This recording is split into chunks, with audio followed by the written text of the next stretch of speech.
ప్రభునందు ప్రియమైన వాళ్ళరా, ఈ కూడిక అన్ఎక్స్పెక్టెడ్గా ఏర్పాటు చేయబడింది కనుక మీ అందరికి తెలియకపోవచ్చు. కొంచెం మీరు రాయగలిగిన వారు రండి, ఒకవేళ రాలేని వారు మీ గృహాల్లో ఉండి ఈ మాటలు ఆలకించాలని ప్రభుపక్షంగా ప్రేమతో నేను మీకు మనవి చేస్తూ ఉన్నాను. మానవుని యెడల దేవుడు విస్తారమైన విశేషమైన ప్రేమను చూపటానికి ఇష్టపడ్డాడు. దైవగ్రంథంలో ఈ రాత్రి దేవుని వాక్యాన్ని నేను మీకు జ్ఞాపకం చేస్తుండగా ఈ మాటలు మీరు కొంచెం శ్రద్ధగా ఆలకించాలని ప్రభుపక్షంగా ప్రేమతో మనవి చేస్తూ ఉన్నాను. యోహాను సువార్త 3:16 చూడండి. దేవుడు లోకమును ఎంతో ప్రేమించెను కాగా ఆయన తన అద్వితీయ కుమారునిగా పుట్టిన వానియందు విశ్వాసం ఉంచు ప్రతివాడును నశింపక నిత్య జీవం పొందినట్లు ఆయనను అనుగ్రహించెను. లోకంలో ఉన్న మానవాళి ఎడల దేవుడు విస్తారమైన విశేషమైన ప్రేమను కలిగిన వాడిగా ఉన్నాడు. సహోదరుడా, సహోదరి, ఈ లోకంలో ఒకవేళ నిన్ను ప్రేమించేవారు ఎవరో లేకపోయి ఉండొచ్చు, కానీ ఆయన నిన్ను ప్రేమించేవానిగా ఉన్నాడు. ఎలాంటి వారిని దేవుడు ప్రేమించాడో ఈ రాత్రి కొద్ది సంగతులు నేను మీకు జ్ఞాపకం చేస్తూ ఉండగా మీరు ఆలకించాలని మనవి చేస్తూ ఉన్నా. ఎఫెసీయులకు రాసిన పత్రిక చూడండి. మనం ఏ స్థితిలో ఉండగా దేవుడు ప్రేమించాడు అనేది దేవుని వాక్యంలో మనం జ్ఞాపకం చేసుకుంటుండగా ఎఫెసీయులకు రాసిన పత్రిక 2వ అధ్యాయం 1వ వచనం చూడండి. మీ అపరాధముల చేతను పాపముల చేతను చచ్చిన వాళ్ళని ప్రేమించాడు ఆయన. ఎవరిని? అమ్మా బాబు వినండి, ఎవరిని ప్రేమించాడు? చచ్చిన వాళ్ళని. పాపముల చేత అపరాధముల చేత చనిపోయిన మనలను దేవుడు ప్రేమించడానికి ఇష్టపడ్డాడు. ఆయన ప్రేమించాడు. దేవుని వాక్యాన్ని మనం జ్ఞాపకం చేసుకుంటూ ఉన్నప్పుడు చచ్చిన మనలను ఆయన ప్రేమించాడు. 4వ వచనంలో కూడా మనం చూస్తాం, ఆయనను దేవుడు కరుణా సంపన్నుడైండి మనము మన అపరాధముల చేత చచ్చిన వారమై ఉండినప్పుడు సైతము. చచ్చిన వారిని ఆయన ప్రేమించాడు, ప్రేమించడానికి ఇష్టపడ్డాడు. చచ్చిన వాళ్ళని ఎవరైనా ప్రేమిస్తారా? చెప్పండి. చచ్చిన వాళ్ళని ఎవరు ప్రేమించలేరు, అది సాధ్యం కూడా కాదు. కానీ చచ్చిన మనలను ఆయన ప్రేమించాడు. 2:3 చూడండి. 2వ అధ్యాయం 3వ వచనం. మీరు వాటిని చేయొచ్చు వాటితో కలిసి మనమందరము శరీరం యొక్క మనస్సు యొక్క కోరికలను నెరవేర్చుకొనుచు మనము శరీరాశలను అనుసరించి మునుపు ప్రవర్తించుచు కడమవారి వలె స్వభావ సిద్ధంగా దైవోగ్రతకు పాత్రలమై ఉంటిమి. దేవుని ఉగ్రతకు పాత్రలమై ఉన్నాం. ఇలాంటి వారిని ప్రేమించాడు. కొన్నిసార్లు నువ్వు చేసే పనిలో నీకు నచ్చవు. ఏంటి నేను ఇలా ప్రవర్తించాను, ఇలా మాట్లాడాను, ఇంట్లోకి వెళ్ళి చాలా బాధపడతావు. కొన్నిసార్లు ఏడ్చేవాళ్ళు కూడా ఉన్నారు. మాట్లాడిన మాటలు బట్టి అవమానకరంగా నేను ప్రవర్తించానని దేవుని వాక్యం తెలియజేస్తూ ఉంది. మనం ఎవరమాట? దైవోగ్రతకు పాత్రులం. దేవుని ఉగ్రత మనపైన కుమ్మరించబడాలి. దైవోగ్రతకు పాత్రులం. దైవోగ్రతకు పాత్రలము అంటే సొదొమ గొమొర్రా పట్టణాలపైన దేవుడు అగ్ని కురిపించాడు, తెలుసు కదా. తీక్ష్ణమైన దేవుని అగ్ని ఆ పట్టణాలపైన కుమ్మరించబడింది. సమూలంగా నాశనం చేయబడ్డారు. దేవుని ప్రజలమైన మనం కూడా అలాంటి వారం. దేవుని తీక్ష్ణమైన కోపం మనపైన ఉండాలి, కానీ మహిమగల దేవుడు మన ఏళ్ళ కనికరాన్ని చూపడానికి ఇష్టపడ్డాడు. యెషయా గ్రంథం 48:4 చూడండి త్వరగా. యెషయా గ్రంథం 48:4, 48వ అధ్యాయం 4వ వచనం. నీవు మూర్ఖుడవనియు నీ మెడ ఇనపనరమనియు నీ నుదురు ఇత్తడని నేను ఎరిగి ఉండి అన్నాడు. ఎటు చూడండి, మానవుని జీవితాన్ని అమ్మ ఎటు చూడాలి, నాకెళ్ళి చూడండి. జిరాక్స్ తీస్తే స్కానింగ్ చేస్తే వచ్చిన రిపోర్ట్ ఇది. ఏంటి? నువ్వు మూర్ఖుడివి. మెడ ఇనప నరం అంటే చెప్పండి. మెడ వంచని మానవుడు మెడ వంచడు, దేవునికి మెడ వంచని వాడు. ఇంకా నీ నుదురు ఇత్తడి అంటే అస్సలు ఏది చెప్పినా వినని స్వభావం. ఇది మానవుని నిజస్థితి. దేవుడు మానవ జీవితాన్ని చూసి చెప్పిన సంగతులు నువ్వు ఇలాంటి వాడివి అయినా నేను నిన్ను ప్రేమిస్తున్నాను. ఇలాంటి స్థితి కలిగిన మానవుడవు నువ్వు, అయినా నేను నిన్ను ప్రేమించాను అంటూ దేవుడు ఇంకో మాట అన్నాడు. 47:10 చూడండి. 47:10 నీ చెడుతనమును నీవు ఆధారము చేసుకొని అంటాడు. ఎటువంటి ఏం ఆధారం చేసుకున్నాడు? చెడుతనాన్ని ఆధారం చేసుకున్న మానవుడు. నీ చెడుతనమును ఆధారం చేసుకొని జీవిస్తూ ఉన్నావు. మానవ జీవితాన్ని గురించి ఆలోచన చేస్తే ఇట్లాంటి మాటలు లేఖనాల్లో కోకొల్లగా కనిపిస్తాయి. ఇలాంటి మానవుణ్ణి మహిమగల దేవుడు ప్రేమించాడు. చచ్చిన వాణ్ణి, ఉగ్రతకు పాత్రుణ్ణి, మూర్ఖుణ్ణి, మెడవంచని మానవుణ్ణి, దేవునికి ఏమాత్రం తలవంచని మానవుణ్ణి, అంతేకాదు చెడుతనమును ఆధారం చేసుకొని నీచ స్థితి కలిగిన మానవుణ్ణి. ఇంకా మానవుని జీవితాన్ని గురించి ఆలోచన చేస్తే యెషయా గ్రంథం 1వ అధ్యాయం 1 నుంచి 6 వరకు మనం చూస్తే అక్కడ దేవుడు చెప్పాడు, గడ్డి తినే గాడిద తన సొంతవాన్ని దుడ్డి ఎరుగును, ఎద్దు తన కామందును ఎరుగును. మీరు గాడిద కంటే ఎద్దు కంటే దారుణంగా ప్రవర్తిస్తున్నారు అన్నాడు. నాకు బాగా బాధ అవుతుంది, మీరేం ఫీల్ అవుద్దు కానీ ఇలా చెప్పాలనుకుంటున్నాను. కంచాలు తింటాం. సృష్టించిన సృష్టికర్తకు లోబడి విధేయత చూపటం మన జీవితాల్లో లేనే లేదు. ఎందుకంటే మానవుని జీవితంలో ఉన్న మూర్ఖత్వం అంత ప్రమాదకరమైంది. అయితే మహిమగల దేవుడు మానవుని ఎడల విస్తారమైన ప్రేమను చూపాడు. ఇది ఇప్పటి వరకు నేను జ్ఞాపకం చేసింది మానవుని నిజ జీవితం. ఇలాంటి మానవుని కొరకు ఎవరైనా ప్రాణం పెట్టగలరా? రక్తాన్ని కార్చగలరా? చూడండి, ఇట్లాంటి మానవుడిని ప్రేమించి దేవుడు ఎఫెసీయులకు రాసిన పత్రిక 2:16 చూడగలరా? 2వ అధ్యాయం 16వ వచనం. తన శిలువ రక్తము చేత ఆ ద్వేషమును సంహరించి దాని ద్వారా వీరిద్దరిని ఏకం చేసి దేవునితో సమాధానపరచవాలని ఇలాగూ చేశాను గనుక ఆయనే మనకు సమాధాన కారకుడై ఉన్నాడు. శిలువ రక్తము చేత మానవుని పైన ఉన్న ద్వేషం అంతటిని ఆయన కడిగి వేశాడు, పరిశుద్ధపరిచాడు. దేవుని వాక్యాన్ని మనం జ్ఞాపకం చేసుకుంటా ఉన్నప్పుడు ఈ రాత్రి నా ప్రియమైన సోదరులారా, శిలువ రక్తము చేత శిలువలో రక్తం ఎక్కడిది? దేవుడు ఆత్మస్వరూపి అయిన దేవుడు సింహాసనం పైన ఉండగా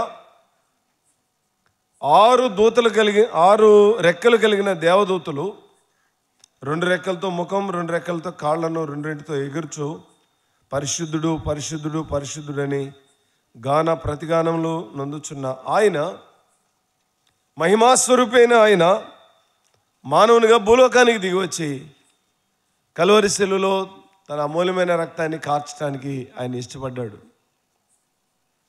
దేవుని వాక్యాన్ని మనం జ్ఞాపకం చేసుకుంటూ ఉన్నప్పుడు శిలువ రక్తము చేత మానవునికి దేవునికి మధ్య ఉన్న ద్వేషాన్ని ఆయన సంహరించాడు, దాన్ని తొలగించాడు. 2:13 చూడండి. 2:13 అయినను మునుపు దూరస్తులైన మీరు ఇప్పుడు క్రీస్తు యేసునందు క్రీస్తు రక్తం వలన సమీపస్తులై ఉన్నారు.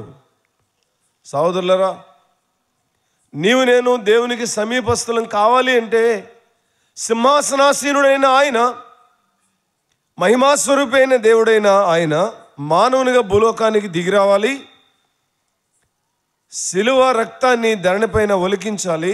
ఆ రక్తం ద్వారా నిన్ను నన్ను దేవునితో సమాధానపరచాలి. దేవుని వాక్యాన్ని మనం జ్ఞాపకం చేసుకుంటూ ఉన్నప్పుడు క్రీస్తు యేసునందు క్రీస్తు రక్తం వలన మనల్ని సమీపస్తులుగా ఆయన చేశాడు. వాస్తవానికి దూరస్థలం. ఎంత దూరస్థలం, చెవటానికి వీలు కానంత దూరస్థలమైన మనలను ఆయన ఏం చేశాడు? ఆయన తన పరిశుద్ధ రక్తం వలన మనల్ని సమీపస్తులుగా ఆయన చేశాడు. 5:2 చూడండి. ఎఫెసీ 5:2 క్రీస్తు మిమ్మును ప్రేమించి పరిమళ వాసనగా ఉండుటకు మన కొరకు తను తాను దేవునికి అర్పణగాను బలిగాను అప్పగించుకొనెను. ఆయన మన కొరకు బలిగా చేయబట్టడానికి ఇష్టపడ్డాడు. మన కొరకు ఆయన బలి అయ్యాడు. బలి అయి మనల్ని పాపము నుండి విడిపించాడు, పరిశుద్ధులుగా చేశాడు. ఈ రాత్రి నేను ప్రేమతో ఒక మాట జ్ఞాపకం చేస్తూ ఉన్నా. అదేమంటే, ఒక మాట జ్ఞాపకం చేసిన తర్వాత చెప్తాను ఈ సంగతి. కొరింథీయులకు రాసిన మొదటి పత్రిక చూడండి, 15:3 వచనం. 15వ అధ్యాయం 3వ వచనం. నాకు ఇయ్యబడిన ఉపదేశము మొదట మీకు అప్పగించి తిని, ఏమనగా లేఖనముల ప్రకారము క్రీస్తు మన పాపముల నిమిత్తము మృతి పొందెను, సమాధి చేయబడెను, లేఖనముల ప్రకారము తిరిగి లేచెను. మరణాన్ని జయించి ఆయన తిరిగి లేచాడు. జీవముతో కూడిన అక్షయతను, మహిమను ఆయన మనకి అనుగ్రహించాడు. ఒక 4-5 సంగతులు జ్ఞాపకం చేయకముందు ఒక మాట జ్ఞాపకం చేస్తాను. ఈ రాత్రి కొంచెం మీరు మనసు పెట్టి వినాలని మనం చేస్తూ ఉన్నా. అదేంటంటే, దేవుడు ఏదైనా చెప్తే ఖచ్చితంగా దాన్ని చేస్తాడు. చేస్తాడా చేయడా? ఓయ్, మిమ్మల్ని అడుగుతున్నా, చేస్తాడా? చేస్తాడు. ఏం చెప్తే అది చేస్తాడు. దేవుడు సర్వజ్ఞాని, దేవుడు సర్వాంతర్యామి. దేవునికి ఎవరో ఇలా జరిగింది చెప్పాల్సిన అవసరం ఏమీ లేదు. డేటా ముందు ఆయన దగ్గరికి వెళ్ళిద్ది, నువ్వు చెప్పకముందే.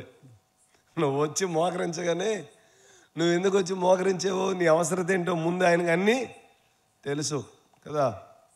మనం ఏదో పెద్ద తెలివిగల వాళ్ళలాగా ఆయన్ని స్తుతించకుండా ఏకరువు పెట్టి ఎట్ట జరిగిందయ్యి అట్ట జరిగిందయ్యి, ఆయనకి ఏదో తెలియదు అన్నట్టు చెప్తాం.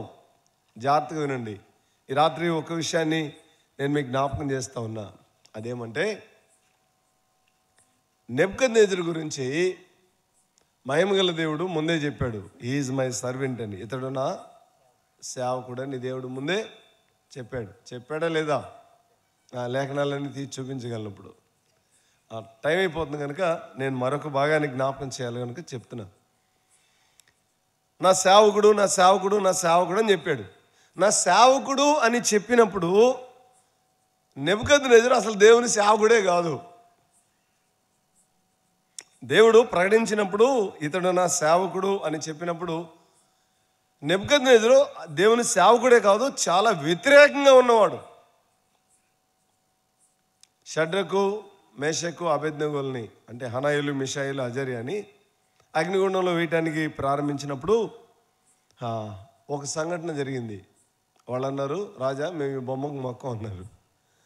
ఎందుకు మొక్కరు అంటే, మేము సృష్టికర్తను మేము సేవిస్తాం, ఇది నువ్వు చేసిన బొమ్మ, దీనికి మేము మొక్కం అంటే ఆయన అంటాడు, నా చేతిలో నుంచి విడిపించగల దేవుడు ఎక్కడున్నాడు అన్నాడు. విన్నారా? ఏమన్నాడు? నా చేతిలో నుండి, అసలు నా చెయ్యే పెద్ద చెయ్యి, ఎందుకంటే 127 దేశాలకి తాను చక్రవర్తి. నా చేతిలో నుండి విడిపించగల దేవుడు ఎక్కడున్నాడు రా? మీరేం దేవుడు దేవుడు అన్నారు, ఏంటి రా అగ్నిలో అన్నాడు. తీసుకెళ్ళి అగ్నిలో పడేశారు. ఏం జరిగింది? అగ్నిలో వాళ్ళు కాలిపోలా. 4వ వ్యక్తి వాళ్ళతో తిరుగుతూ ఉంటే వారికి ఆశ్చర్యమైంది, విస్మయం కలిగింది. అరే మనం వేసింది ముగ్గురిని కదా, 4 ఉన్నారేంటి లోపల? అందరికీ భీతి కలిగింది. వీళ్ళని అగ్నిలో వేసిన వాళ్ళు కూడా చచ్చిపోయారు.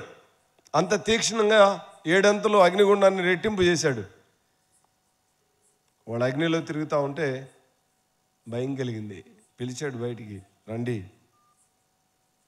ఒక మాట అంటాడు, సర్వోన్నతుడైన దేవుని సేవకులారా రండి అని పిలిచాడు. అవునా? ఎడ్చండి. మానవుడు ఎంత మొండివాడంటే, ఎంత మూర్ఖుడంటే, ఎంత అజ్ఞాని అంటే, ఎంత అహంకారి అంటే, ఎంత దౌగులుబాజీ వాడంటే ఈ చెప్పటానికి వీలు కాదు. అంత మూర్ఖుడు. ఈ మాటలన్నీ ముఖ్యంగా నాకు వర్తిస్తాయి, ఎందుకంటే నేను కూడా అలాంటి వాడిని. దేవుని మహాకనికరాన్ని బట్టి ప్రభు నన్ను రక్షించాడు. మీరు కూడా అలాంటి వారైతే ఈ రాత్రి విడుదల పొందితే మంచిది. అయితే సంఘటన ఏమంటే, మరొక సంఘటన మనం చూస్తాం. ఇంత అద్భుతం తన కళ్ళ ముందు జరిగింది. మారాలా మారకుండా ఉండాలా? చెప్పండి. అద్భుతాలు జరిగితే మారవు నువ్వు. అద్భుతాలు జరిగిన, ఆశ్చర్యకార్యాలు జరిగిన మారవు. అంతేకాదు, ఈయన కలగన్నాడు, కల మర్చిపోయాడు.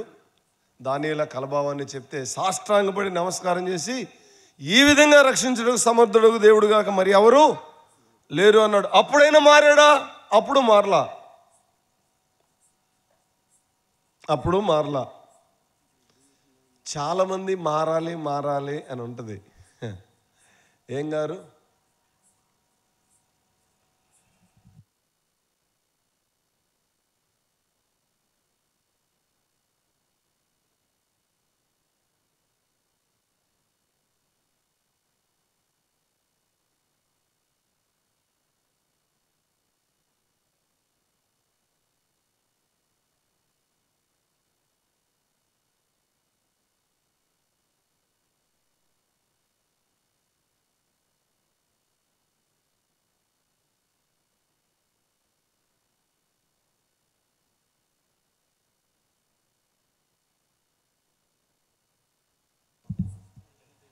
సెల్ ఫోన్లో చూస్తున్నారా?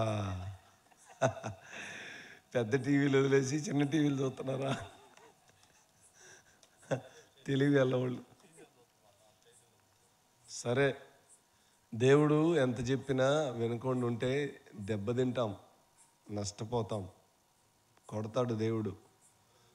దేవుడు కొడితే ఎట్లా ఉంటుంది తెలుసా? ఈయన అద్భుత కార్యాలు తాను కన్నకల మర్చిపోతే దేవుని దాసునైన దానియేలు వివరిస్తే దేవుడే మీ దేవుడే దేవుడు అని చెప్పాడు. కానీ ఏం కాలేదు, మారలా. నీ జీవితంలో కూడా దేవుడు కార్యం వెంట కార్యం జరిగిస్తూ ఉన్నా కానీ అయ్యా దేవుడు చాలా గొప్ప కార్యం చేశాడు, ఇలా చచ్చిపోయేదానయ్యా అని చెబుతాం. ఎప్పుడో చచ్చిపోయేదానయ్యా, దేవుడు బతికించాడయ్యా అని చెబుతాం. అవునా? చెబుతాం కానీ చెప్పండి, మారవు. ఏం చేయాలి? నెబుకద్నెజరు కూడా అలాంటివాడే కదా. చూసి ఒకరోజు చూశాడు, రైట్ అబ్బాయి లాభం లేదు అని ఏం చేశాడంటే, ఇటు చూడండి, మీరు నాకెళ్ళి చూడండి, సింహాసనం పైన కూర్చున్నాడు. కూర్చొని సువిశాలమైన సామ్రాజ్యాన్ని చూసుకొని తాను ఎత్తైన ప్యాలెస్లో ఉంటాడు. బబులోను సామ్రాజ్యం యొక్క వైభవం చెప్పశక్యం కానిది. ఎందుకంటే 150 అడుగుల నుండి 170 అడుగుల ఎత్తు వరకు దాని ప్రాకారాలు ఉంటాయి. అంటే ఆ పట్టణం చుట్టూ, బబులోను సామ్రాజ్యం చుట్టూ చాలా పెద్ద ఎత్తైన ప్రాకారం ఉంటుంది. ఆ ప్రాకారం యొక్క గోడ పైన 2 రథాలు ప్రయాణం చేస్తాయి. ఒకటి ఇటు ప్రయాణం చేసిద్ది. అంత పెద్దది. ఆ కోట బురుజులు ఉంటాయి. ఆ కోట, ఒక్కొక్క కోట బురుజులో 125 మంది సైనికులు ఉంటారు. మొత్తం ఎన్ని ఉంటాయి అంటే 370 బురుజులు ఉన్నాయి. సామ్రాజ్యం చుట్టూ ఉన్న ఆ కోట పైన, ఆ కోట గోడ పైన 370 బురుజులు ఉన్నాయి. చాలా ప్రఖ్యాతిగాంచింది. ఆ పట్టణంలోనికి ఎవడు సామాన్యుడు ఎంటర్ కావడానికి ఉండదు. ఆ పట్టణం చుట్టూ కందకం ఉంటుంది. గోడముట అంటే నీళ్లతో నింపబడిన కందకం ఉంటుంది. దాంట్లో ప్రమాదకరమైన ముసళ్ళు ఉంటాయి. పొరపాటున దిగేవంటే గోడ అడ్డు ఉంటుంది, దిగేవంటే తినేస్తాయి. దాని మధ్యలో యూఫ్రటీస్ నదికి చెందిన ఒక బ్రాంచ్ కెనాల్ ప్రయాణం చేసిద్ది. ఆ దినాల్లోనే బల్లకట్లుండి అది ఇలా క్లోజ్ చేస్తే దానిపైన బళ్ళన్నీ ప్రయాణం చేస్తాయి. అది ఇట్లా ఓపెన్ చేస్తే అందులో ఓడలు ప్రయాణం చేస్తాయి, పడవలు ప్రయాణం చేస్తాయి. అలాంటి విస్తారమైన టెక్నాలజీ ఉంది. ఆ పట్టణాన్ని, ఆ పట్టణ వైభవాన్ని చూసుకొని ఇలా అన్నాడు మనసులో. ఏమన్నాడంటే, ఆహా, నేను కదా దీన్ని కట్టించింది అన్నాడు. జాగ్రత్తగా వినండి. కొన్నిసార్లు ఇల్లు లేకముందు మనం భలే ఉంటాం, మంచిగా ఉంటాం, విధేయత కలిగి లోబడి ఉంటాం. ఇల్లు అన్నీ అమిరి కొంచెం పిల్లలు పెద్దవి బాగా చదువుకొని ఏదో 4 ఉద్యోగాలు వస్తే ఇంకా మనకి కొమ్ములు వస్తాయి. అంతకుముందు అక్క అక్క అక్క అనేది ఏంటక్క అనే స్థాయికి వెళ్ళిపోద్ది. ఏం పెరిగింది? ఏమండి అఫ్రాయిం గారు చెప్పండి, ఏం పెరిగింది? ఆయన కూడా చూసుకొని మిడిసిపడితే తన అంతఃపుర ప్రాకారంలో నిలబడి ఆ రాజ్యాన్ని చూస్తూ ఉన్నప్పుడు మనసును గర్వించి ఇలా అనుకున్నాడు, నేను కదా కట్టించాను అన్నాడు. అంతే, వెంటనే పరలోకం నుండి స్వరం వినబడింది, నెబుకద్నెజరు, ఇదే నీకు లాస్ట్ వార్నింగ్. ఇంకొకసారి కానీ ఇలా ఆలోచన చేసావంటే నువ్వు పశువులాగా గడ్డి వేస్తావు. వార్నింగ్ ఇచ్చాడు దేవుడు. పాపం ఇచ్చిన వార్నింగ్ మర్చిపోయి, అతిశయం ఉన్న మనుషులు అంతే, ఇచ్చిన వార్నింగ్ మర్చిపోయి మళ్ళీ అతిశయించాడు. అతిశయిస్తే ఏమయ్యాడు? గడ్డి 7 కాలాలు గడ్డి మేసాడు. గడ్డి మేసి చూడండి, సింహాసనం పైన కూర్చున్నవాడు పశువులాగా మారిపోతే తన దగ్గర ఉన్న సేవకులే తోలివేశారు, బయటికి వెళ్ళి గడ్డి మేశాడు. చాలా చాలా దుఃఖకరమైన సంఘటన అది. దుఃఖకరమైన సంఘటన. 7 సంవత్సరాలు గడ్డి మేస్తా ఉన్నాడు. ఇటు చూడండి, చాలామంది జీవితాల్లో గడ్డి మేసేదాకా బుద్ధి రాదు. ఏం మేసేదాకా? ఇటు చూడండి, భలే నవ్వుతున్నారు కానీ మనం కూడా అంతే. గడ్డి మేసేదాకా ఏం రాదు? బుద్ధి రాదు. మేపిస్తాడు మాట వినకపోతే. నువ్వు ఆయన చిత్తంలో, ఆయన ఏర్పాట్లో ఉంటే ఖచ్చితంగా ఏం మేపిస్తాడు? గడ్డి మేపిస్తాడు. మీ ఊర్లో కానీ నేను సేవకుండా అయితే ఇట్ట ప్రార్థనకు వచ్చే వాళ్ళందరినీ ఎప్పుడో ఇంటికి పంపించేవాడిని. 3 పాటలు, 2 వచ్చినా 3 వచ్చినా టయానికి వాకింగ్ చేయటం, క్లోజ్ చేయటం. మాకు కూడా ఇలాగే ఉండేవాళ్ళు ఒకప్పుడు, ఎప్పుడు 25 సంవత్సరాల క్రితం 8 గంటలకి. చూడండి, ఓ సోదరుడు వచ్చి నాతో అన్నాడు, ఏమండే మా ఆడవాళ్ళని మీ దగ్గర పెట్టుకుంటే మేము ఎవరితో కాపురాలు చేయాలండి అన్నాడు. అది వినపట్టలేదు. నోటి మేము చేసుకున్నాం. ఊరు బాగా ఇంత మాట అన్నాడు. ఊరి మందిరం అప్పుడు మాకు చాలా బాధ వేసింది. రైట్ కాదు ఇది. అప్పుడు మాకు కూడికి అయిపోయేసరికి 10:30-11 అయ్యేది. ఎట్ట చూస్తా కూర్చునేవాళ్ళు. ఎవరు? ఇంటి దగ్గర అమ్మగారి కోసం కదా, కంచంలో ముద్దేయాలిగా. అయ్యగారేమో బజార్కి వెళ్తాడు. అయ్యగారు వచ్చేసరికి 9 అయ్యింది. ఈ లోపు నువ్వు కూడికి వస్తావు. వెళ్ళేసరికి ఏం చేయాలి? అక్కడి నుంచి ఆ మాట మమ్మల్ని బాగా తాకింది. మంచిది కాదు ఇది అని 8 చిల్లకి పెట్టే కూడిగా 7:30కి తెచ్చాం. 7:30 కూడికి 7కి తెచ్చాం. ఇప్పుడు 7కి రన్నింగ్ అవుతుంది. 7:15కి 7 గంటలకి కూడికి ప్రారంభించబడుతుంది. 8:15 ఎవరన్నా సేవకులు వస్తే 8:30కి కూడి క్లోజ్ అయింది. మీకు 8:30కి స్టార్ట్ కాల. అది మంచిది కాదు. అది వాళ్ళకి బాధేసే విషయం కనుక వాళ్ళని బాధ పెట్టద్దు. దేవుని వాక్యాన్ని మనం జ్ఞాపకం చేసుకుంటూ ఉన్నప్పుడు వెంటనే గడ్డి మేపించాడు. సింహాసనం నుండి దిగి గడ్డి మేస్తా ఉండి ఎడ్జోండి గడ్డి మేస్తా పాపం 7 సంవత్సరాలు మేసాడు గడ్డి. తర్వాత బుద్ధి వచ్చింది. ఎన్ని సంవత్సరాలు మేస్తే చెప్పండి? నెబుకద్నెజరు 7 సంవత్సరాలు మేస్తే నైనా బుద్ధి వచ్చింది.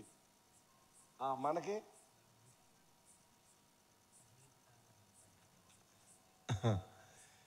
చవటం తేలికే, కానీ నేను కూడా మీ అందరికంటే బలహీనుడిని. కానీ దేవుని వాక్యాన్ని మనం జ్ఞాపకం చేసుకుంటూ ఉన్నప్పుడు, దేవుని స్థానంలో మనం ఆలోచన చేస్తూ ఉన్నప్పుడు అప్పగించుకొని ప్రభుని ప్రేమించే అనుభవాన్ని మనం కలిగి ఉండాలి. బుద్ధి వచ్చిన తర్వాత కన్నుల పైకెత్తి ఆకాశంకి వెళ్ళి చూసి ఇలా అన్నాడు, రాజును చిరంజీవియు సర్వోన్నతుడుకు దేవునికి స్తోత్రము చేసి. భలే సంతోషం వేసింది నాకైతే. ఎప్పుడు కింద చూసేవాడు ఇప్పుడు ఎడు చూస్తున్నాడు, పైకి చూస్తున్నాడు. ఏం మేపించిన తర్వాత? గడ్డి మేసిన తర్వాత కదా. గడ్డి మేసిన తర్వాత ఏమొచ్చింది? రావాల్సిన బుద్ధి వచ్చింది. బుద్ధి వచ్చింది, విధేయత చూపాడు. 120 చిల్లర సంస్థానాల్లో ఉన్న తన అధికారులందరినీ, చిన్న చిన్న రాజులందరినీ పిలిపించి సమావేశం ఏర్పాటు చేసి దేవుడు తన జీవితంలో ఏం చేశాడో మొట్టమొదట చెప్పాడు. నెబుకద్నెజరు జీవితంలో జరిగింది అది. దేవుడు ముందే ఏం చెప్పాడు? అసలు ఆయన నమ్ముకోక ముందే ఏం చెప్పాడు? ఇతడు నా సేవకుడు, నా సేవకుడైన నెబుకద్నెజరు అని చెప్పాడు. దేవుడు సర్వజ్ఞాని, సర్వశక్తిమంతుడు అంటానికి ఇంతకంటే రుజువు ఏం కావాలి మీకు? అస్సలు ఎరగని వాడు, ఇజ్రాయేలు దేశానికి చెందినవాడు కాదు, ఎక్కడో బబులోనికి చెందినవాడు. దేవుడు ప్రపంచమంతా అధికారం కలిగిన వాడుగా ఉన్నాడు. ఎవరిపైనైనా అధికారం కలిగిన వాడుగా ఉన్నాడు. దేవుడు మాట చెప్తే ఖచ్చితంగా దాన్ని నెరవేరుస్తాడు. గడ్డి మేపించైనా ఏం చేశాడు? బుద్ధి చెప్పి తను ఎరిగేటట్లు చేశాడు. దేవుని కనికరం.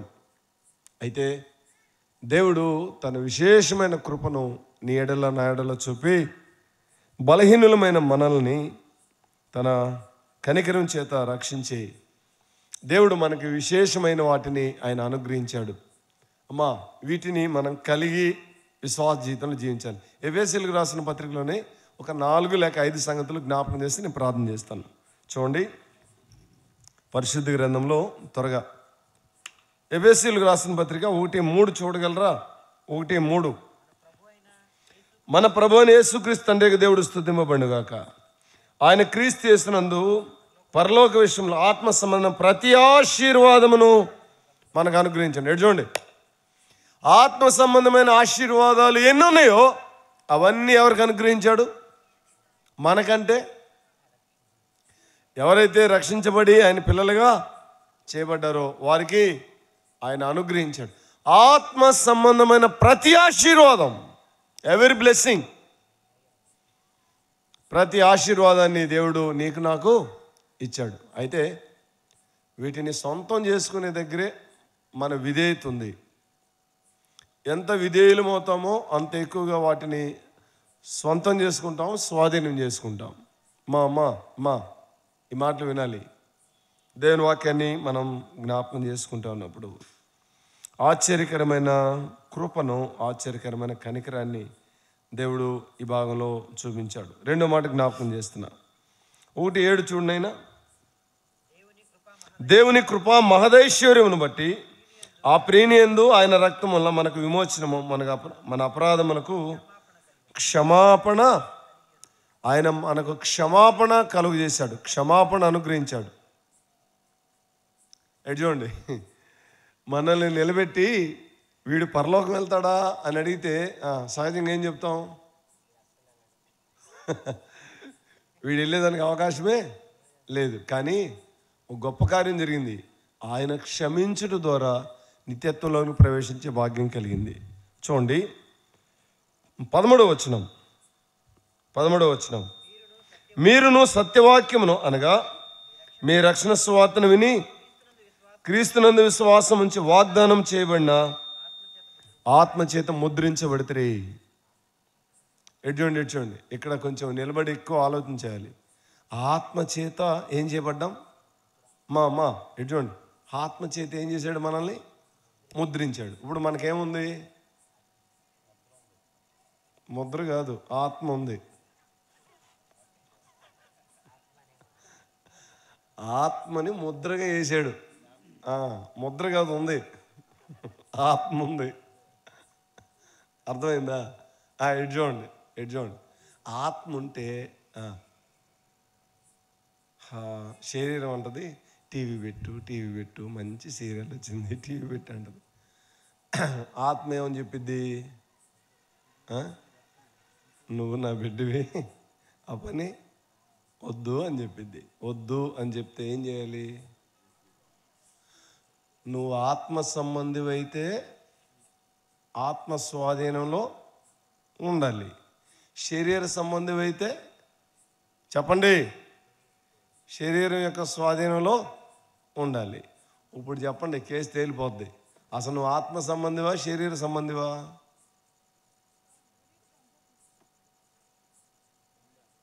రెండా? ఓహో, భలే తెలివి వెళ్ళవులే. ఇట్టాడి తెలివితేటలు. శనగంజంలో ఉన్నాను, ఇది గుడిపాడు. ఈ గుడిపాడులో చెల్లుబాటు అవుతాయి, కానీ ఆడ చెల్లుబాటు అవ్వవు. ఏడ పరలోకంలో చెల్లుబాటు అవ్వవు. సావు తెలివితేటలు అంటారు వీటిని. మీరు చెప్పిన సమాధానం ఎలాంటి తెలివితేటలు? సావు తెలివితేటలు. హంసలు హిమాలయ పర్వతాలకు వెళ్తూ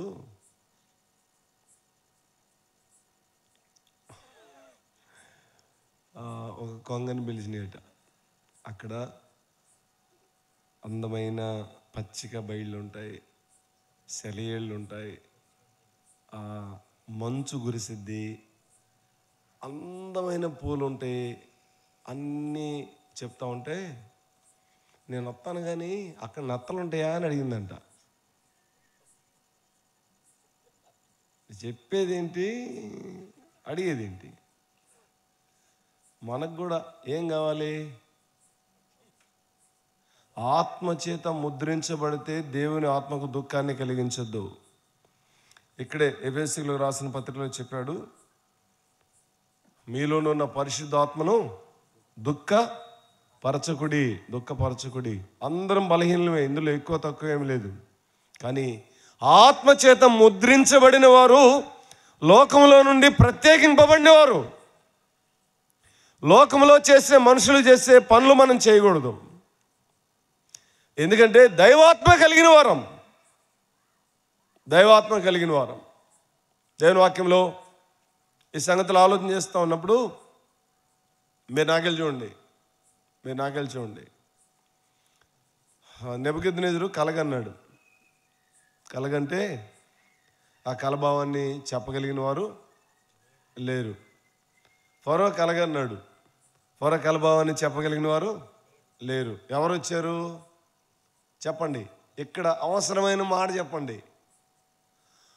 ఆత్మచేత నింపబడినవాడు, ఆత్మ జ్ఞానాన్ని కలిగినవాడు.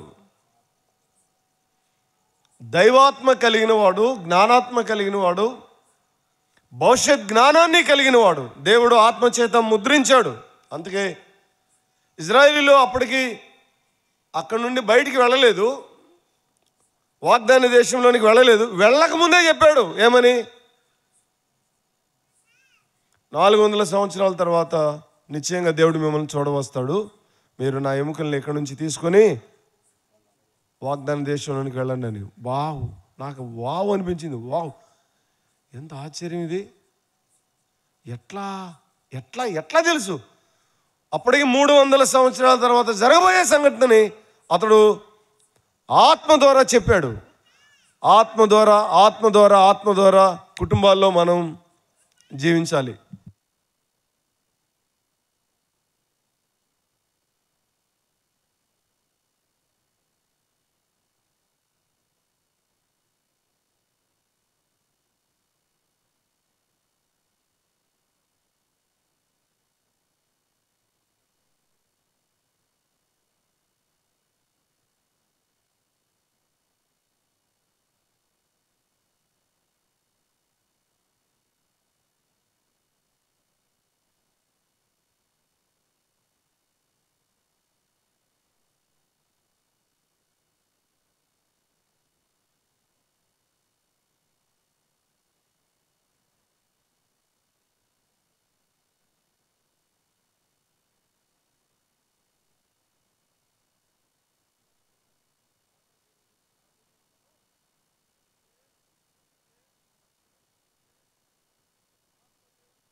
పెంతెకొస్తోళ్ళ దగ్గరికి కాదు వెళ్ళాల్సింది మనం.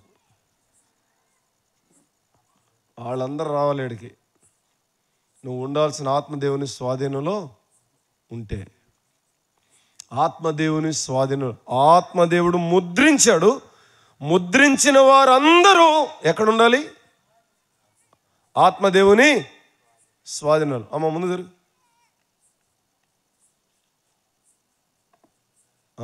చాలే కూర్చో. దేవుని పిల్లలమైన మనం ఆత్మచేత మనల్ని ముద్రించాడు. మనకున్న భాగ్యం ఏంటంటే మనకి దేవుని ఆత్మ ఉంది. లోకంలో ఉన్న వాళ్ళకి దైవాత్మ లేదు. వాళ్ళకి బంగ్లాలు ఉన్నాయి, బిల్డింగ్లు ఉన్నాయి, కార్లు ఉన్నాయి, అన్నీ ఉన్నాయి, కానీ ఏమి లేదు, ఆత్మ లేదు. చస్తే ఆడకెళ్తారు? చస్తే ఆరని అగ్నిగుండానికి వెళ్తారు. ఆత్మ కలిగిన వాడు నువ్వు ఎక్కడికి వెళ్తావు? లాజరు చనిపోయాడు, మహిమలోనికి వెళ్ళాడు. ఏ ఇంటి ముందు జీవించి చనిపోయాడు ఆ ధనవంతుడు కూడా చనిపోయాడు. ఎక్కడికి వెళ్ళాడు? నరకానికి వెళ్ళాడు. దేవుని పిల్లలమైన మనం ఈ సంగతిలో ఆలోచన చేస్తూ ఉన్నప్పుడు కొంచెం మీరు మనస్సును విప్పి ఈ సంగతులు ఆలకించాలి. ఆత్మ దేవుని స్వాధీనంలో ఉండాలి. నువ్వు రక్షించబడితే, నువ్వు ఆయన బిడ్డవే అయితే ఎవరి స్వాధీనంలో ఉండాలి చెప్పండి? ఎవరి స్వాధీనంలో? ఆత్మదేవుని స్వాధీనంలో ఉండాలి.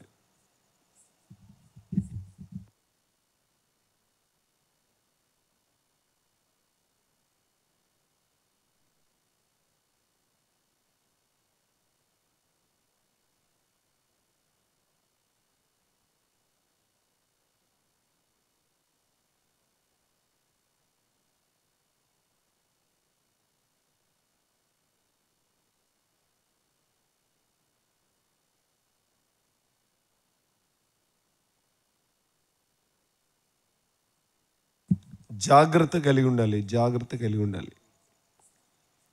వారి స్వాధీనంలో మనం ఉన్నప్పుడు దేవుని వాక్యం చెప్పండి. ఒక అద్భుతమైన సంగతి ఏంటంటే, వాక్యం లేకుండానే మీ మీ నడవడి వలన వారిని, పవిత్రమైన ప్రవర్తన ద్వారా వారిని రాబట్టబడవచ్చును. వారిని ప్రభు దగ్గరికి రాబట్టవచ్చును. ఎలా? మీ ప్రవర్తన బట్టి. వాక్యం లేకుండానే అని చెప్పాడు అక్కడ. వాక్యం లేకుండానే రాబట్టవచ్చును. ఎడ్డామంటే తెడ్డామంటే ఎట్లా వస్తారు వాళ్ళు కదా?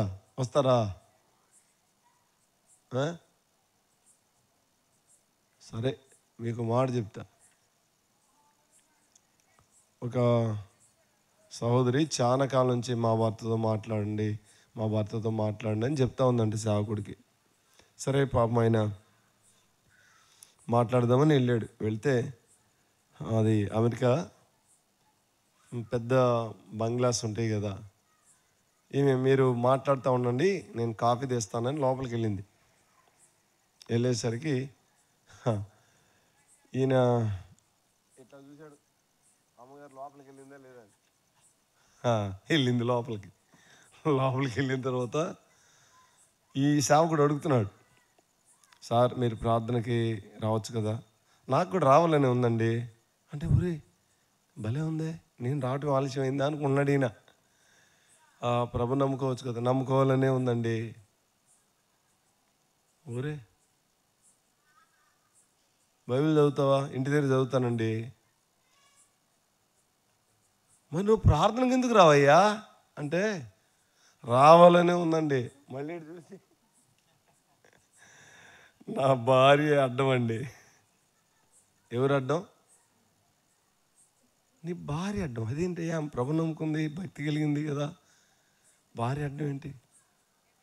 అవునండి, భార్య అడ్డం. నమ్ముకోవటానికి నమ్ముకుంది కానండి, ఆమె నోరు ఎంత పొడుగండి.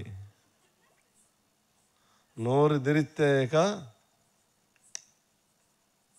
10 అంతస్తులు డాబాని దెబ్బకి లేచిపోవాల్సిందే, అంత పవర్ఫుల్ మా ఆవిడ నోరు అన్నాడు. ఇంక ఈయనకి కాళ్ళు నిలబుద్ధిలే అక్కడ. పీక్కొని సరేనయ్యా ఉంటానని బయలుదేరి వెళ్ళిపోయాడు. ఈలోపు ఆమె వచ్చింది కప్పులు తీసుకొని. ఏంటి పాస్టర్ గారు ఏడంటే, ఏదో అర్జెంటు పని ఉందని వెళ్ళాడు అన్నాడు. అరే నేను టీ తెస్తానని లోపలికి వెళ్ళాను కదా, నేను వచ్చేసరికి పంపించాను, నువ్వు ఏదో అన్నావు, ఆయన బాధపడతా వెళ్ళిపోయాడు అని చెప్పింది. సరే సర్ది చెప్పాడు భార్యకి, ఎలాగో వెళ్ళాడు. మరుసటి వారం ప్రార్థనకి వెళ్తే, అన్నా వచ్చావు మాట్లాడేవా మా ఆయనతోటి? అమ్మ మాట్లాడామ్మా, ప్రభు అంటే చాలా ఇష్టం అంట, బైబిల్ అంటే ఇష్టం అంట, సంఘం అంటే కూడా ఇష్టం అంట, రావాలని ఉందంట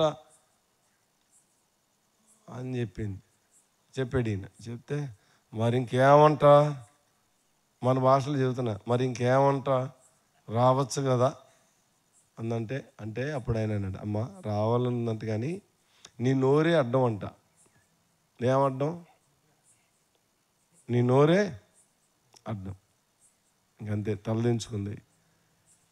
టీ కూడా తాగటానికి టీ తాగకుండా వెళ్ళిపోయారన్నా అని బాధపడతా ఇంక అక్కడి నుంచి వెళ్ళిపోయింది. ఆమెకు అర్థమైంది నోరే అడ్డమని. వెళ్ళిపోయిన తర్వాత నమ్ముకోవడానికి నమ్ముకున్నాను కానీ నిజమే, నా నోటి వల్లనే నా భర్త రాలేదు దేవుని సన్నిధి. కానీ చాలా కన్నీరు కార్చింది ప్రభు దగ్గర, ప్రభా నన్ను మార్చని అడిగింది. మరుసటి ఆదివారం వాళ్ళు ఫిషింగ్కి వెళ్తారు, ఇంటి దగ్గర ఉన్న ఉద్యోగస్తులు. ఆయన కూడా ఉదయాన్నే ఫిషింగ్కి వెళ్ళి, అంటే ఫిషింగ్ అంటే చేపలు పట్టడానికి వెళ్ళి తాడు తిప్పుకుంటూ వస్తున్నాడు. ఇట్ట ఆ తాడు ఇంటి ముందుకు వచ్చేసరికి మర్చిపోయాడు ఇంటి ముందుకు వచ్చానని. అది ముందు కట్టిన ట్యూబ్ లైట్కి తగిలింది, బళ్ళను బయలుపోయింది ట్యూబ్ లైట్. ఇంకా ట్యూబ్ లైట్ పగలటం కాదు, ఈయనకి గుండె ఆగిపోయినంత పని అయింది. కారణం ఏంటంటే వచ్చింది ఇంట్లోంచి. ఇక వచ్చి చూసింది ట్యూబ్ లైట్కి వెళ్ళి ఆయనకి వెళ్ళి ఆమె మాట్లాడలేదు. ఏంటండి బల్బు పగిలిందా? పోతే పోయిందిలే, ఇంకోటి కొనుక్కుందాం అంది. ఇంకా ఆయనకి ఆశ్చర్యమైంది, ఇదేంటిరా పగలగొట్టినందుకు పెద్ద కౌంటర్ వేయాలి, రచ్చరచ్చ చేసిద్ది, ఇంట్లోనా నీ ఆటలు అని మాట్లాడాలి. మాట్లాడలేదేంటి? ఆశ్చర్యం అనిపించింది. మీరు వెళ్ళండి, స్నానం చేసి రండి, టిఫిన్ పెట్టి నేను ప్రార్థన టైం అవుతుంది వెళ్ళాలని చెప్పింది. నేను ఇది ఎత్తేస్తానని వంగి మొత్తం ఎత్తేస్తా ఉంటే నిలబడి టాగి చూస్తా ఉన్నాడు. ఇదేంటిరా, ఏమైంది? నిన్నటిదాకా బాగానే ఉంది, ఇప్పుడు ఏమైంది? వెళ్ళి స్నానం చేసి వచ్చాడు. టిఫిన్ పెట్టింది, నేను ప్రార్థనకి వెళ్తానండి, మీరు టిఫిన్ చేసి ఇంటి దగ్గర ఉండండి అని చెప్పి టిఫిన్ పెట్టి వెళ్ళబోతా ఉంటే అన్నాడు, ఆగు నేను కూడా వస్తాను. ఆ వారం వెళ్ళాడు, ప్రభునందు విశ్వాసం ఉంచాడు, రక్షించబడి సంఘంలో చేర్చబడ్డాడు. ఇప్పుడు చెప్పండి, ఏది అడ్డం? సరిగ్గా చెప్పాలి మీరు, ఏది అడ్డం?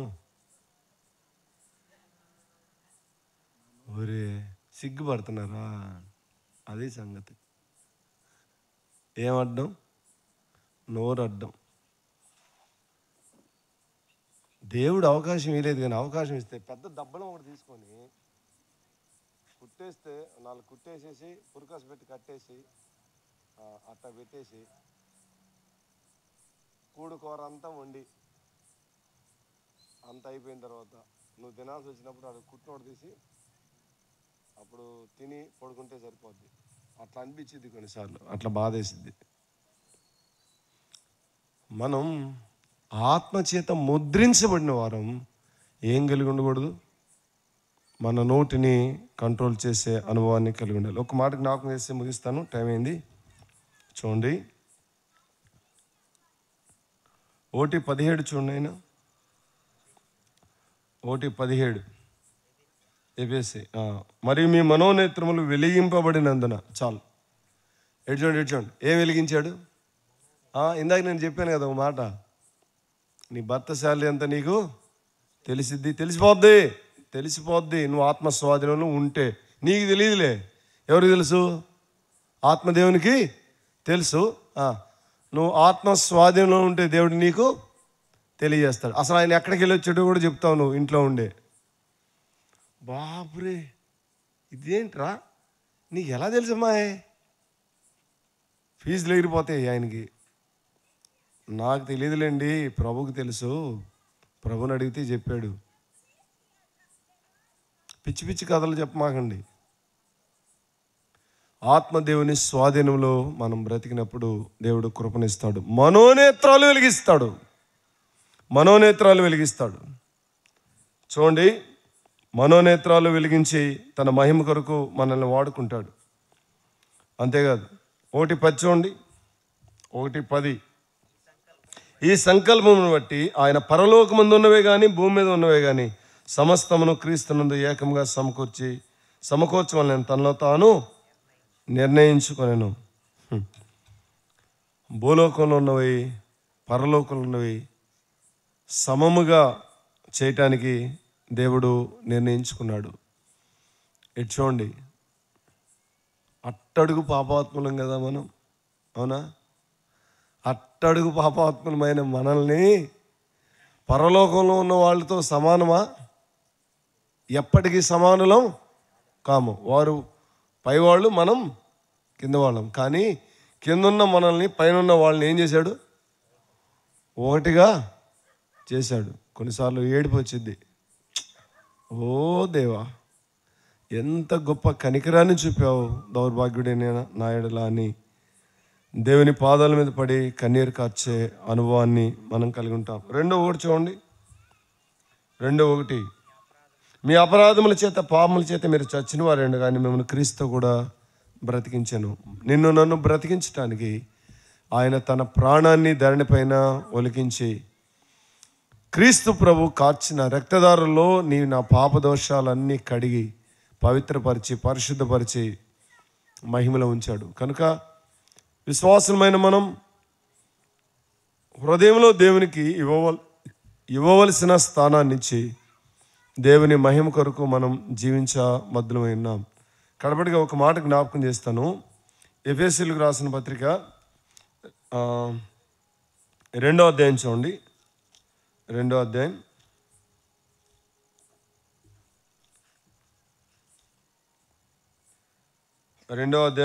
4-5 వచనాలు కలిసి ఉన్నాయి. ఒక మాట జ్ఞాపకం చేస్తాను. అయినను దేవుడు కరుణా సంపన్నుడైండి మనము మన అపరాధముల చేత చచ్చిన వారమైనప్పుడు సైతం మన ఎడల చూపిన తన మహాప్రేమ చేత క్రీస్తుతో కూడా బ్రతికించెను. కృపచేత మీరు రక్షింపబడి ఉన్నారు. మహాప్రేమను మన ఎడల చూపాడు, దాని చేత మనం రక్షించబడ్డాం.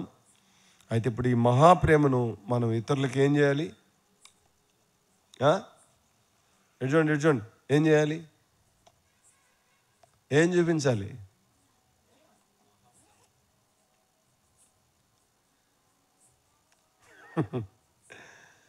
ఏం చూపించాలి? మహాప్రేమను చూపించాలి. ప్రేమను చూపించాలి.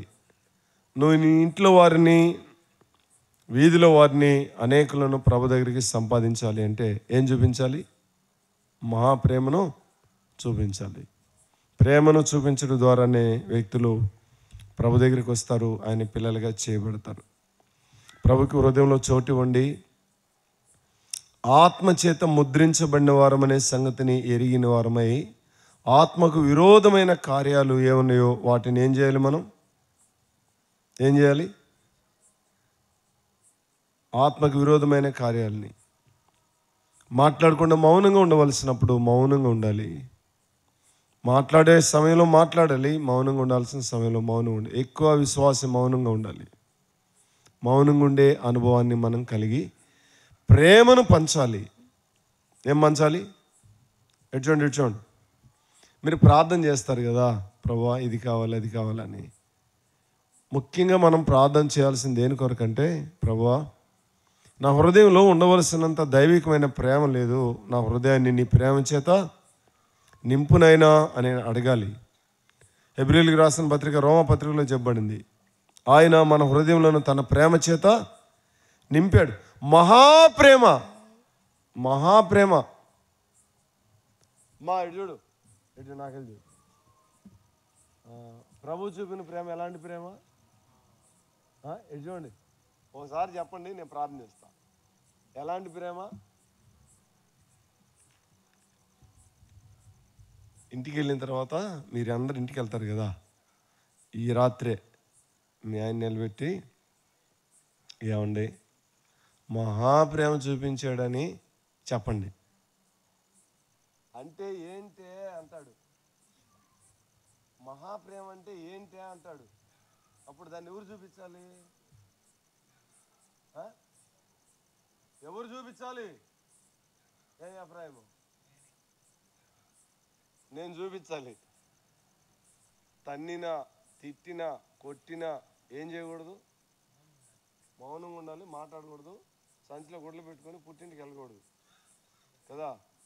ఈ మధ్య దారుణమైన విషయం ఏంటంటే, చాలామంది సోదరులు 108కి ఫోన్ చేస్తున్నారు. 101 100కా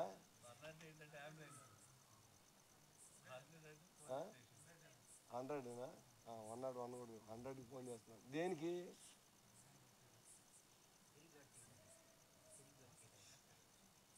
నేను ఈ మాట చూడటానికి సిగ్గుపడుతున్నాను. మహాప్రేమను కలిగిన మనకి ఈ దౌర్భాగ్య స్థితి ఏంటి? మనం కలిగి ఉన్నది, మన తండ్రి మనకిచ్చింది ఏంటి? మహాప్రేమను ఇస్తే ఆ ప్రేమను కొంచెమైనా పంచలేని స్థితిలో మనం ఉన్నామంటే భాగ్యవంతులమా దౌర్భాగ్యులమా? ఏడుద్దాం దాని విషయమై. ప్రభువా మహాప్రేమనిచ్చావు, ఆత్మచేత ముద్రించావు, నిత్య జీవాన్ని ఇచ్చావు, మహిమనిచ్చావు, మనోనేత్రాలు వెలిగించావు.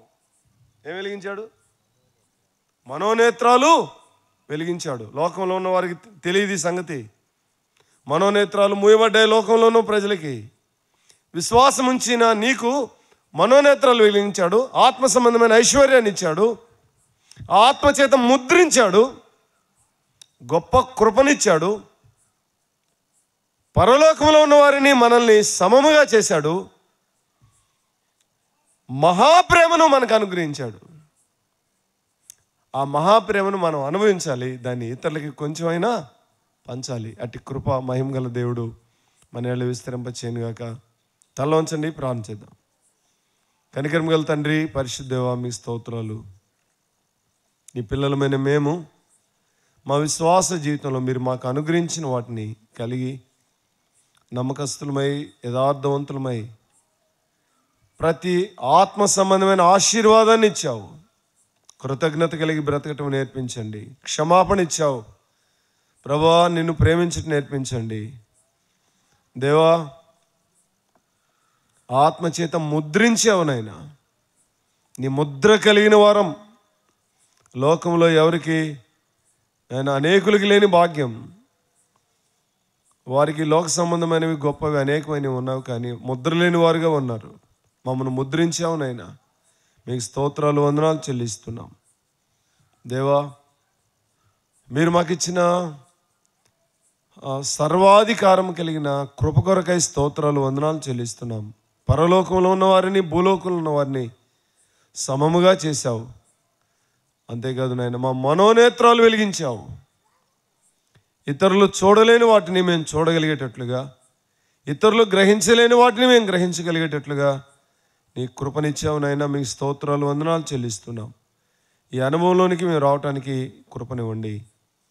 నీ గొప్ప కృపను, కనికరాన్ని మా ఇళ్ళ మీరు విస్తరింపచేసి ఘనత, మహిమ, ప్రభావాలు మీరు పొందమని నీ పరిశుద్ధ పాదములకై కృతజ్ఞతాస్తుతులు, స్తోత్రములు, వందనములు చెల్లిస్తూ యేసుక్రీస్తు ప్రభువారి శక్తిగల పరిశుద్ధ నామమున కృతజ్ఞతాస్తుతులు చెల్లిస్తూ నీ దాసుడు జాకబనును, భక్సింగ్ను, వారి కుటుంబాలను తండ్రి, వారి కుమార్తె అల్లుడిని, వారు చేస్తున్న పరిచర్యను, ఇక్కడికి చేరువచ్చిన నీ బిడ్డలందరినీ ప్రభా, స్థానిక సంఘ సహోదరి సహోదరులందరినీ, ఈ వాక్యం విన్న వారిని ఈ రాత్రి ప్రభా మిమ్మను ఒకవేళ ఎవరైనా హృదయంలో చేర్చుకోవడానికి సిద్ధ మనసు కలిగి ఉంటే వారిని నీ కృపలో ఆదరించమని, విశ్వసించిన మేము ఇట్టి గొప్ప భాగ్యాన్ని కలిగిన వారంగా ప్రభా నీ కొరకు జీవించటానికి మాకు నేర్పించమని మహాప్రేమనిచ్చావు ప్రభా.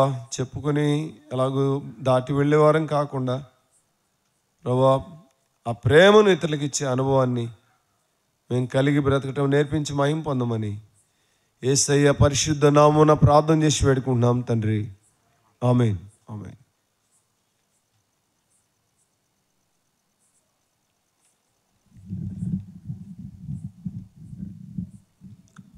చేరువచ్చిన మీ అందరికీ ప్రత్యేక వందనాలు. ఈ కూడిక విషయాల్లో కొన్ని రోజులుగా మేము ప్రార్థన చేస్తూ ఉన్నాం. అయితే ఈ కూడిక ఒక స్థలంలో పెట్టాల్సింది. ఆ స్థలం అనుకొని ప్రార్థన చేసాము. అయితే ఆ స్థలంలో ఏరియా మీటింగు కలిగి ఉన్నారు. తర్వాత మళ్ళీ మేము ప్రార్థన చేస్తుండగా ఈ స్థలం మాకు జ్ఞాపకం వచ్చింది. అంటే ఇక్కడ ఇది బాగుంటుంది అన్నట్లుగా. ఇక్కడికి మధ్యాహ్నం నేను వచ్చాను. వచ్చి తమ్మునికి చెప్పాను, అయ్యా మరి ఇక్కడ కూడికి పెడతాము, అమ్మకు చెప్పయ్యా అని యేసయ్యకి చెప్పాను. తర్వాత నేను చెప్పి వెళ్ళాను. మళ్ళీ ఒకసారి వచ్చేళ్ళకి కొంచెం అనుకూలంగా లేదు. మళ్ళీ ఏమనుకున్నామంటే కర్లకుంటలో పెడదాం అనుకున్నాం. మళ్ళీ కూడికే కర్లకుంటలో పెట్టాలంటే ఇవన్నీ మళ్ళీ మోసుకొని అక్కడికి తీసుకొని వెళ్ళాలి, అది కూడా ఇబ్బందిగా ఉంటుంది అని చెప్పి మళ్ళీ వచ్చి ఇక్కడికి వచ్చాను. ఇక్కడికి వస్తే అక్కడ అనుకున్నాం. తర్వాత అక్కడ వీలు కాదులే అని మందిరంలో అనుకున్నాం. మళ్ళీ కూడిక అంటే మందిరంలో ప్రకటన చేశాం, మందిరంలో కూడిక అని. నేను మళ్ళీ ఇక్కడికి వచ్చాను. వస్తే అమ్మంది, అయ్యా ప్రార్థన అన్నావుగా, ఇదంతా శుభ్రం చేశాను అయ్యా అంది. నా గుండె గుబీలు అంది.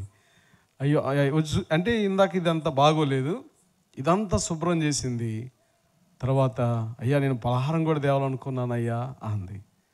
అయ్యయ్యో అని చెప్పి మళ్ళా మనసు మార్చుకొని ఇక్కడే కూడికను ప్రారంభించాం. అంటే ఇక్కడే కూడికను కలిగి ఉన్నాం.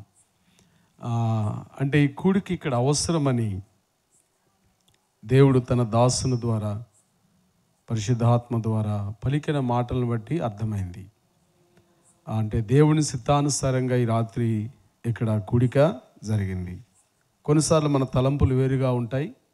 చెప్పండి, దేవుని తలంపులు వేరుగా ఉంటాయి. చాలామందితో చేరి వచ్చిన బిడ్డలందరితో ప్రభు మాట్లాడాడని నేను నమ్ముతున్నాను. దూరం కూడా కొంతమంది కూర్చొని వింటూ ఉన్నారు. ఇక్కడ రాకుండా కూడా కొంతమంది దూరంగా ఉండి కూడా వాక్యం వింటూ ఉన్నారు. చాలా సంతోషం. మరి చేరి వచ్చిన వారిలో మీరు ప్రభువుని నమ్ముకుంటే చాలా సంతోషం. అయితే ఇంకా ఎవరైనా ప్రభువుని నమ్ముకోకపోతే కూడిక అయిన తర్వాత మరి ముందుకు వస్తే వారి చేత తీర్మానం చేపిస్తాం. ఇంకా ప్రభుని గురించి అన్నోళ్ళు చెప్తారు. రావాల్సిందిగా తర్వాత కూడిక అయిపోయిన తర్వాత రావాల్సిందిగా కోరుకుంటున్నాం. మరి కుటుంబ ప్రియులు మరి పిన్నాం బాబాయ్ వారు పలహారం కూడా తీసుకొచ్చారు. ఈ పలహారం కొరకు కుటుంబం కొరకు డోగుపరిలో సేవ చేస్తున్న జోజుబాబు గారు వచ్చి ప్రార్థన చేస్తారు. జోజుబాబు గారు వచ్చి ప్రార్థన చేస్తారు. ఇవి పంచుతుండగా మరి చిన్న పిన్న ఒక కీర్తన పాడుతుంది. అమ్మకు పాటలు అంటే చాలా ఇష్టం. దేవుడు మంచి స్వరం ఇచ్చాడు. అయ్యగారు రండి. డోగుపరిలో సేవ చేస్తున్న దేవుని సేవకులు జోజుబాబు గారు పలహారం కొరకై కుటుంబం కొరకై ప్రార్థన చేస్తారు. రైట్. వాక్యమును యాకోబుకు తెలియజేసిన వాడని ఏ జనముకిలాగునా చేసి ఉండలేదని దేవునికి స్తోత్రము గానము చేయుటయే మంచిది. ఇశ్రాయేలు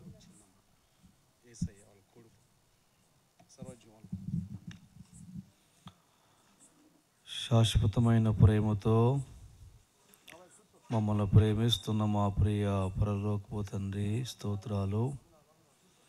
దయగలిగిన యేసు ప్రభువా నీకు స్తోత్రం నాయనా. నమ్మదగిన వాడా పూజనీయుడా నీకు స్తోత్రాలు. నీ దయా సంకల్పాన్ని బట్టి ప్రార్థించిన రీతిగా ఈ స్థలం ముందునైనా నువ్వు జరిగించిన ఈ సువార్త కూటాన్ని బట్టి కూడా నీకు స్తోత్రాలనైనా. మీ దాసుని బలపరిచి నువ్వు అందించిన శ్రేష్టమైన అమూల్యమైన సత్యాన్ని బట్టి కూడా నీకు స్తోత్రాలు తండ్రి. ఈ స్థలంలో ఎత్తబడిన వాక్యం నీరు కట్టి ఫలిముదర్శితను స్తోత్రాలు తండ్రి. వాక్యమైన అనేకులు తండ్రి మారుమోజు లేని వారు తండ్రి మారుమోజు పొందుకొని నిత్య జీవానికి వారసులే భాగ్యాన్ని కలిగి ఉండటానికి కృప చూపించే దేవానికి స్తోత్రాలు. అయ్యా మారుమోజు పొందుకున్న బిడ్డలు తండ్రి ఆత్మ సంబంధంగా వెతుకుతూ నీలో ఫలించే భాగ్యాన్ని ప్రసాదించే దేవానికి స్తోత్రాలు తండ్రి. నేను ఈ స్థలం తండ్రి ఇశ్రాయేల్ గారిని బట్టి తల్లిగారిని బట్టి తన కుమారుడు యేసయ్యని బట్టి ప్రార్థన చేస్తానయ్యా. వారికి ఇచ్చిన మంచి మనసుని బట్టి కూడా నీకు స్తోత్రాలు తండ్రి. ఆ కుటుంబాన్ని ప్రత్యేకంగా నీ కృపలో జ్ఞాపకం చేసుకొని దీవెనకరంగా దీవించు ప్రభానికి స్తోత్రాలు తండ్రి. అలాగే తండ్రి కుటుంబీకులు తండ్రి ప్రేరేపించబడి తండ్రి పలహారం తెచ్చి ఉండగా నేను ఈ పలహారం తండ్రి ప్రత్యేకంగా దీవించు స్తోత్రాలు తండ్రి. ఖర్చుపడిన కుటుంబానికి మేలు చేసి నీ నామానికి మహిమ తీసుకుంటామని ఈ పలహారం పంచిపెడుతుండగా వచ్చిన వారందరికీ సమృద్ధిగా దయచేసి నీ నామానికి మహిమగంత ప్రభావం లభించుకుంటామని మా ప్రభువును మా రక్షకుడైన యేసయ్య పరిశుద్ధమైన నామంలో ప్రార్థన చేసి నేను తొడిగి వేడుకొనుచున్నావు తండ్రి. ఆమేన్. పలహారం పంచుతుండగా పిన్నా ఒక కీర్తన మాడుతుంది.